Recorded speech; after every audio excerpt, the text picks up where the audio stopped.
है तो सहारा के पक्ष में जरूर थे। क्या इसी तरह के आदेश इस सुनवाई को लेकर भी होंगे? क्या सहारा को कहीं न कहीं से राहत मिलेगी? एक ऐसा इसलिए कह रहा हूं मैं। मेरा एक क्वेश्चन है गणेश जी, कि जो सुप्रीम कोर्ट ने पिछली बार कहा था, सितंबर में जो हियरिंग हुई थी, उसमें ये कहा था कि हम रस्सी फेंक रहे हैं, आप रस्सी पकड़िए। तो रस्सी पकड़ने की कोशिश होती दिख रही है आपको? अब देखिए सर, जो माननीय सर्वोच्च न्यायालय ने आदेश दिया था कि 1,000 करोड़ रुपए आपको एक महीने में एस्क्रो अकाउंट में जमा करवाने हैं। उसके बाद में सोशल मीडिया के जरिए खबर भी निकल कर आई कि किसी बड़े ग्रुप के साथ में। 1 मिनट रोकना चाहूंगा गणेश जी, 1 मिनट रोकना चाहूंगा। सुरेश कुमार सिंह जी को मैं ये कहना चाहता हूं कि जो भी बात आपको कहनी है, किसी से भी कहनी है, चैनल का जो लिंक है इस डिबेट का, वो लिंक आप तक है, इस चैट बॉक्स में भी दिया हुआ है। आप चाहे तो आप आकर के यहाँ पे डिबेट कर सकते हैं।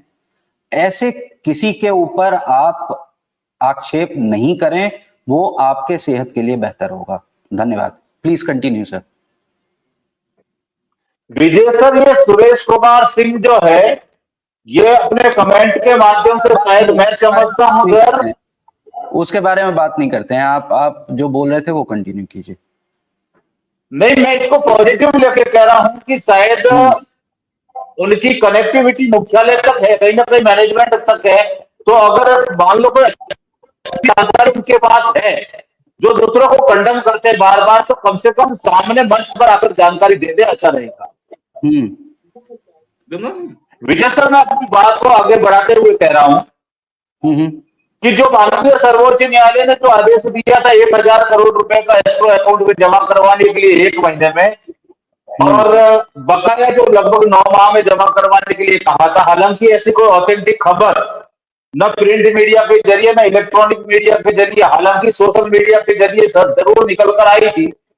और सहारा का पक्ष रखने वालों ने ये जरूर कहा था कि 1,000 करोड़ रुपए जमा हो चुका है और किसी ग्रुप के साथ में ज्वाइंट वेंचर का काम भी शुरू हो गया है, जहां से लगभग 6,000 करोड़ रुपए की कोई राशि का इनका ज्वाइंट वेंचर का एग्रीमेंट होता दिखा था।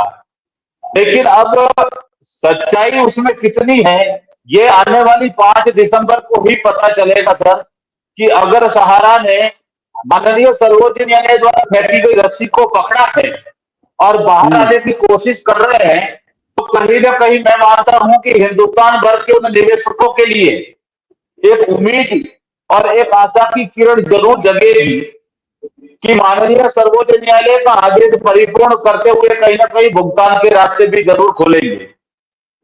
इस बात से मैं आश्वस्त हूं। इसी के साथ में मैं एक और चीज कहना चाहता हूं सर, कि जन आंदोलन संगठन जो संयुक्त ऑल इंडिया जन आंदोलन मोर्चा वाली पीआईएल जो है, इनका भी लिस्टिंग 5 तारीख को दिखा रहा है।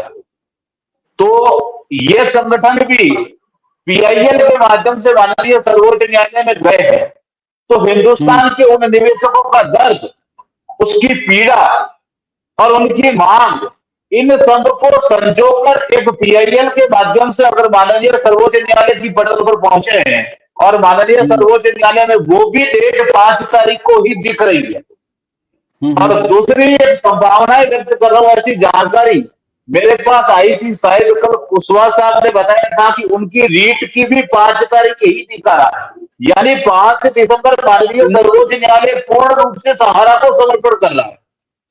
जी अच्छा, तीनों की डेट 5 तारीख को ही है, रेट की भी, पीआईएल की भी और सहारा से भी की भी। जी, ऐसी जानकारी मुझे मिली है, हालांकि मैं पूर्ण रूप से आश्वस्त नहीं हूं, लेकिन जिन्होंने भी बताया है, सूत्र बता रहे हैं कि तीनों की 5 तारीख को ही सुनवाई है। कल कुशवाहा साहब से मेरी वार्ता हुई थी, तो उन्होंने मुझे इतना कहा था कि पीआईएल की भी उसी दिन है और हमारे रीट की भी उसी दिन है, तो दोनों एक दिन सुनना कितना संभव होगा या नहीं होगा, ये माननीय सर्वोच्च न्यायालय पर निर्भर करेगा। लेकिन अगर वो बात अगर सही माना जाए, तो मैं समझता हूं कि 5 दिसंबर 2024 का संपूर्ण, और इसमें भी देखने वाली बात यह है सर कि सहारा सेवी का मुख्य विवाद चीफ जस्टिस संजीव खन्ना साहब ही देख रहे हैं और पीआईएल का भी उन्हीं की अध्यक्षता में देखा जा रहा है। तो मैं समझता हूं कि देश के निवेशकों का जो भी दुख दर्द कम से कम इस पीआईएल के माध्यम से माननीय सर्वोच्च न्यायालय की पटल पर पहुंचा है। और उनके हितों को देखते हुए मैं ये नहीं कह रहा हूं कि सिर्फ निवेशकों का, सहारा के हितों को भी देखते हुए और संपूर्ण निवेशकों के हितों को भी देखते हुए माननीय सर्वोच्च न्यायालय को सुप्रीम ऑर्डर जरूर पारित करेगा, जिससे देश भर के निवेशकों को राहत मिलेगी। मतलब आप कह रहे हैं कि एक सर्वमान्य फैसला का उम्मीद कर रहे हैं आप, जिससे सहारा भी खुश होगी और जो निवेशक हैं वो भी खुश होंगे, ऐसा आप कह रहे हैं? जी सर, ऐसा इसलिए कह रहा हूं सर कि देखिए एक बोलिए बोलिए बोल लीजिए, फिर मैं क्वेश्चन करूंगा, बोलिए। विजय सर, ऐसा है कि देखिए माननीय सर्वोच्च न्यायालय, हालांकि उन पर कटाक्ष करना या उन पर बोलना उचित नहीं है, लेकिन जो भी फैसला अगर माननीय सर्वोच्च न्यायालय या तो सहारा को देगा कि भुगतान करिए, या फिर सरकारों को देगा कि आप किसी न किसी माध्यम से भुगतान करवाइए, तो भुगतान सहारा को ही करना है। इसलिए मैं सहारा के हित की बात कर रहा हूं कि कहीं ना कहीं उनके हित को देखते हुए, क्योंकि आखिरकार भुगतान सहारा को ही करना है, चाहे वो सुप्रीम ऑर्डर के माध्यम से करे और चाहे वो सरकार को माध्यम बनाते हुए करे, लेकिन भुगतान आखिरकार सहारा को ही करना है। जी सर। अच्छा, सहारा को करना है तो क्या ब्रांचेस के माध्यम से करना सही रहेगा या फिर जो सीआरसीएस पोर्टल है उसके थ्रू करना सही रहेगा? विजय सर, जैसा वर्तमान परिस्थिति दिख रहा है, इस हिसाब से ब्रांच से भुगतान होना संभव नहीं है, क्योंकि इनकी ज्यादातर ब्रांचेज बंद हो चुकी है या बंद होने के कगार पर खड़ी।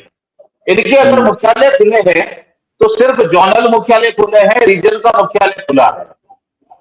सेक्टर स्तर का इन्होंने मर्ज कर दिया है रीजन में, और फ्रेंचाइजी कार्यालय जरूर खुले हैं, वो भी अपने निजी हितों को देखते हुए कि कहीं ना कहीं डिफिशियंसी दूर करते हुए 150 रुपए लेते हुए अपना कार्य कर रहा।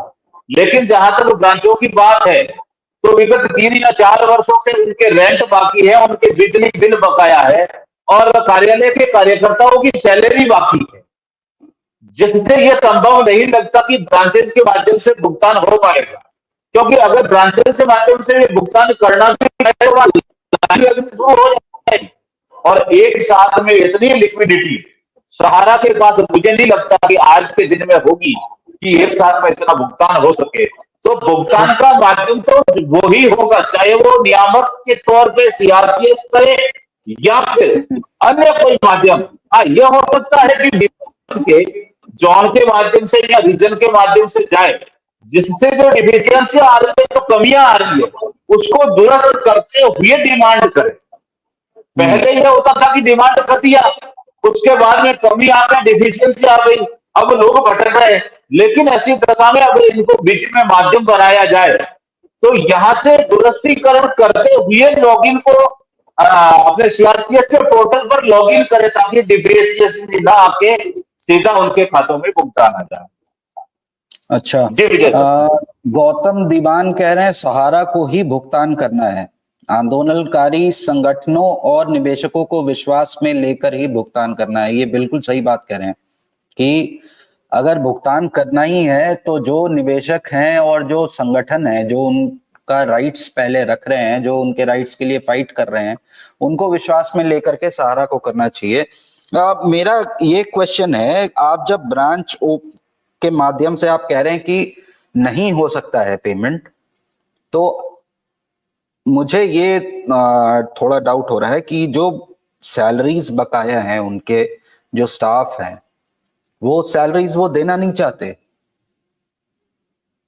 नहीं सर, ऐसा है कि ये भी खबरें सोशल मीडिया के अपने जरिए ही निकल कर आई है कि इन्होंने 1120 रुपए का, सॉरी हाँ 1120 करोड़ का कोई मांग पत्र माननीय सर्वोच्च न्यायालय के समक्ष रखा है कि हमें सहारा सेवी के अकाउंट में जो पैसा पड़ा है उसमें से 1120 करोड़ रुपए हमें दिए जाए, ताकि हम हमारे कार्यालयों का रेंट भरते या उनके बिजली बिल भरकर।